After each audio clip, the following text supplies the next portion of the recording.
This is Greenside, a quiet neighborhood close to my home, and I discovered this street one morning while jogging. This is a photo I took at a cafe on my first roll of film on my grandfather's Canon FT-QL. And as you can see, the composition of this photo is horrible. But this bad photo actually ended up teaching me the most important lesson from all the photos on that roll. I am brand new to film photography, and my first roll of film in this camera was exhilarating and intimidating. In this video, I'm going to be sharing the honest results from that first roll of film and break down some of the biggest mistakes that I make. After which, I'm going to go back to the exact same spots where I took those photos and try and improve, so that you can maybe learn to not waste film like I did a lot faster.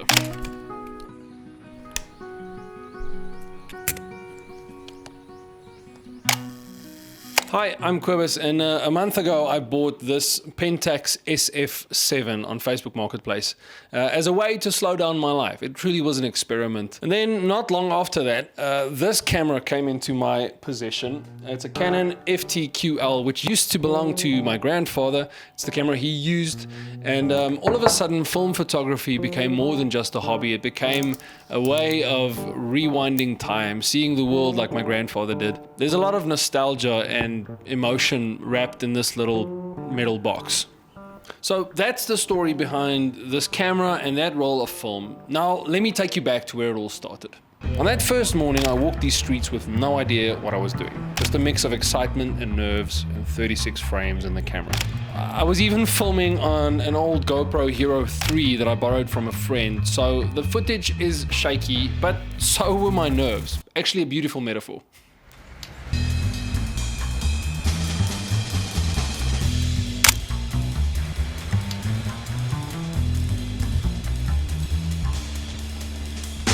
Настроим.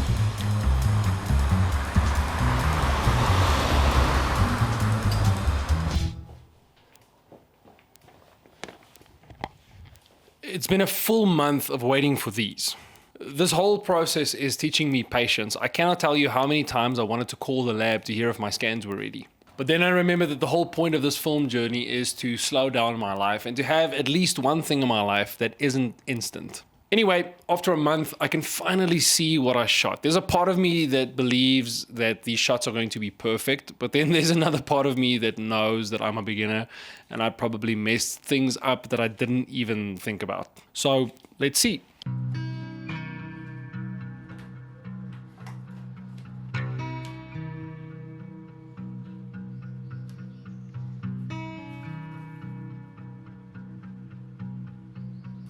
So this is the first photo of the day, and it's just a shop front, but I love the activity that was happening while they were setting up for the day.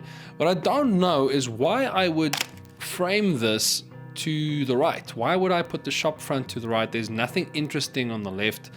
Actually, that signage, that to let signage, is really ugly to me. So I'm not sure what I did here, and I think the lesson that I take away from this first shot is maybe just to take more time with composition, and really just because something looks nice in person, it's not going to translate to camera unless you actually take the time to compose it in a pleasing way. The second photo is this one, and I really like this photo. I think this one turned out beautifully. I think what I would do differently if I go back and this guy was sitting in the exact same spot is I would go closer. I would actually ask to take his portrait. I would move closer, get a tight frame with all those leading lines in the background and this beautiful, beautiful lighting. And I would actually just get closer and take that photo of him. This is a photo of my friend Gerdus, who went with me that morning to take some shots. I'm pleased with this photo. I like the composition. I think the lesson that I learned here is that my glasses actually get in the way sometimes of good composition, because I can't get as close to the viewfinder as you would without glasses, which means sometimes I can't see the edges of the frame or they're blurry. The lesson that I take away from this photo is just to take some time to look at the edges of my frame, because I don't like that he's so closely framed to the edge at the bottom, so I would fix that. But still, I like this photo. I like that it captures the essence of what we did that morning.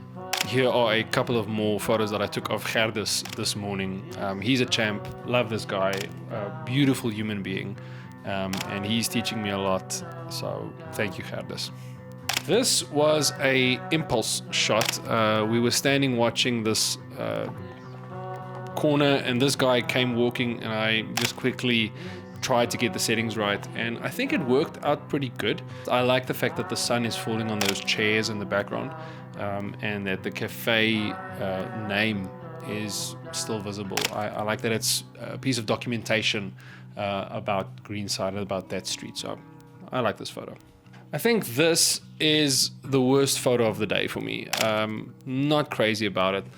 It's a beautiful place, and the light just fell beautifully in there. And I actually said to Gerdus while we were looking at this, imagine you could shoot the lights on the inside. But I didn't. I shot this horrible shot with this bad composition of really nothing. I mean, there's no subject in this photo. It's really boring. But I love this photo for different reasons. It taught me a lot about composition. So thank you. Looking at these scans is one thing, but I really wanted to feel the difference in what I learned in 1 month of film photography. So I grabbed my new GoPro. I loaded a new roll of film in my grandfather's camera, and I headed out to the same exact locations where I shot these photos to see if I can spot anything different and learn and apply anything from the lessons I've learned in the last month.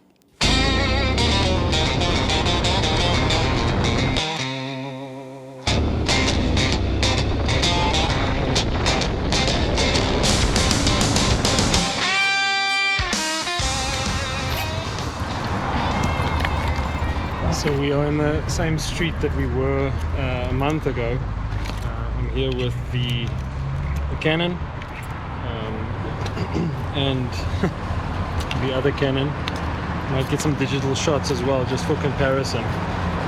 So yeah, I'm just gonna, we started off with the coffee shop there, but I was thinking that we would maybe just go back the way we came, and I would spot the places that we did, and I'll try to just see if I see anything different and what I do different this time. So yeah, let's go.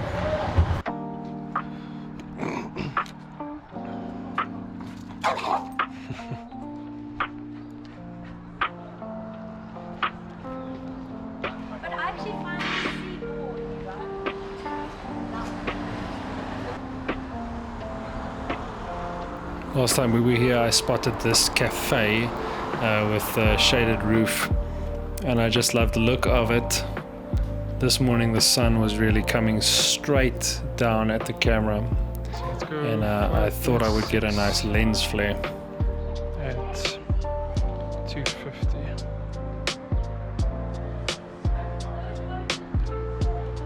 So I'm not loving the car in the shot here, so I think I might try a different angle. But I do like the guy who's smoking the cigarette.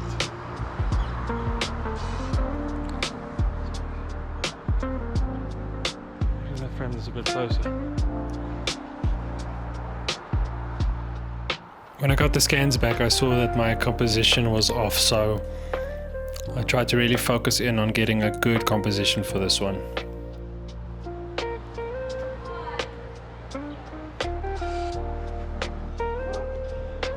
Next, I went back to the cafe where that main character was sitting.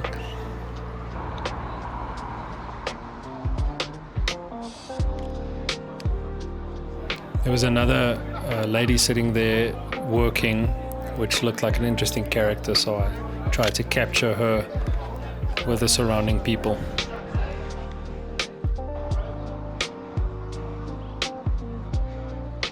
For safety, I tried to find some other angles as well.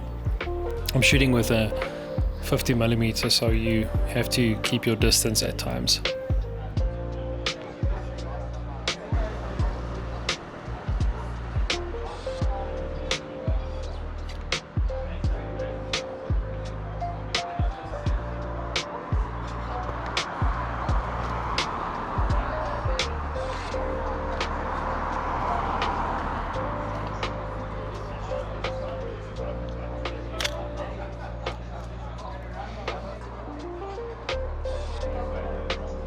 I spotted this coffee shop next to the one that I photographed last time, and the sun was peeking through some trees, so I just loved the look of the sunlight against this building. I waited for some movement to come so that I can capture that movement in the reflection with the sunlight hitting it. This car and that person was running by. If you check the reflection, that's what I captured. I'm excited for that photo. I think it's going to turn out awesome.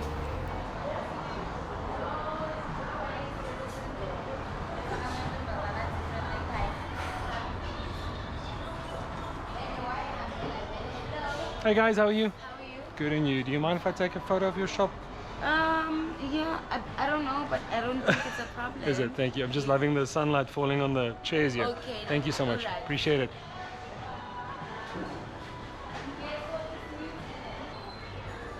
This is probably the biggest lesson that I learned, is that you are allowed to ask people to take photos. And I'm really excited about the pictures that I could take of this coffee shop. I'll be sure to go back to them and give them some prints and send them the digital files if they want to use them for marketing or anything. You just can't beat natural sunlight. You've got a beautiful shop, eh? Thank you so much. Last time Very pretty. Wow, I might get a coffee before I go. I was trying to capture the light of the counter there in the inside of the shop. I'm still not sure if I got it, so I just went closer, got a reading of just the light and focused in on that. But I'm afraid that it might be a tad underexposed the rest of the shot. We'll have to see how that looks when it comes back.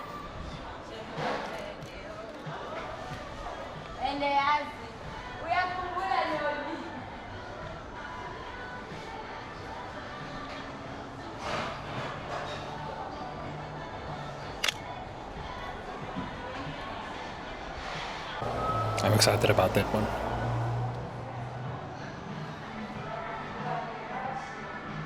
This was a beautiful scene that I wanted to capture. I loved how you got the light in the foreground and then the shadows right behind it. And if you look in the distance, you're not going to be able to see it on the GoPro, but there's actually a couple of people sitting in the background of the frame that I wanted to include in this composition.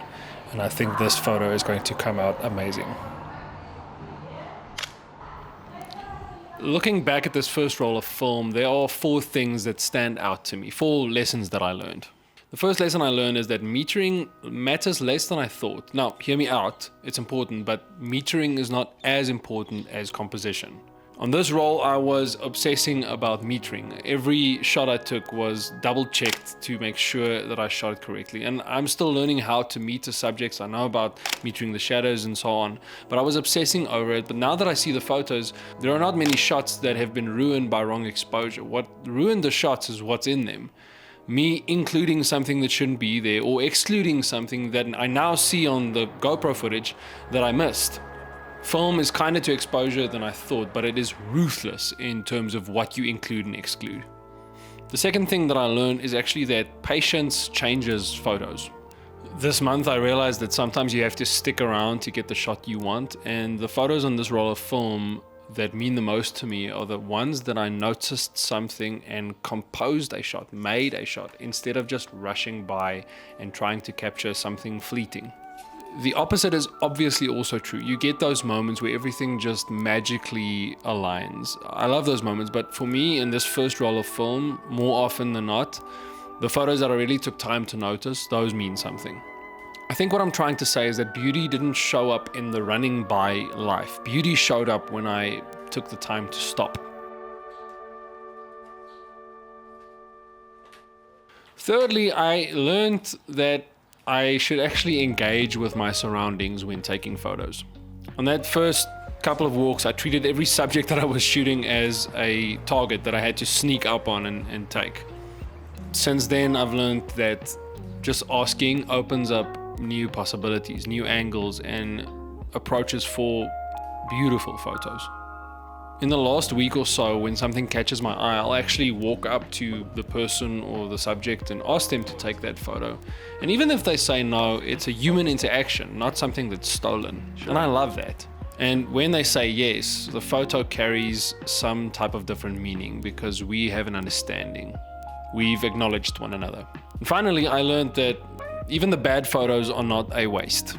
At first, when I looked at the photos, I was frustrated with each missed focus or missed composition. But the more I look at these photos, and I look at them a lot, the more I notice that there is a certain type of beauty in the imperfection of a failed photo. These photos map out my blind spots, my impulses, my bad habits. One day I'll be able to put these photos next to new photos that I take, and I can actually see the progress that I've made in a year or so. Not because they are technically good, but I think because they tell an honest story of where I started. So if you are about to shoot your first roll of film, here's my suggestion as beginner to beginner. Give yourself permission to take bad photos. They can happen anyway, and you can learn a lot from them. Secondly, review your scans in detail. Take some time, really notice what you did. Take some time to write about what you shot.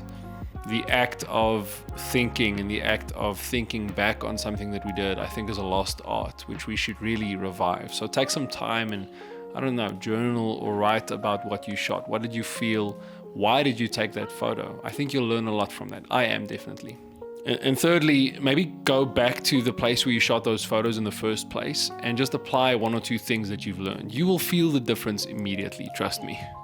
I would really love to hear from you as well. Do you have any maybe big lessons that you've learned that can help me or anybody watching with film photography and starting out? I really take the time to reply to each and every comment because I really just, it amazes me that you would take the time to watch this video. Thank you so much. And if you enjoy calm, honest, slow-paced photography videos like this one, consider subscribing. I'm learning this in real time, and it's just amazing to me that you would come along for the journey.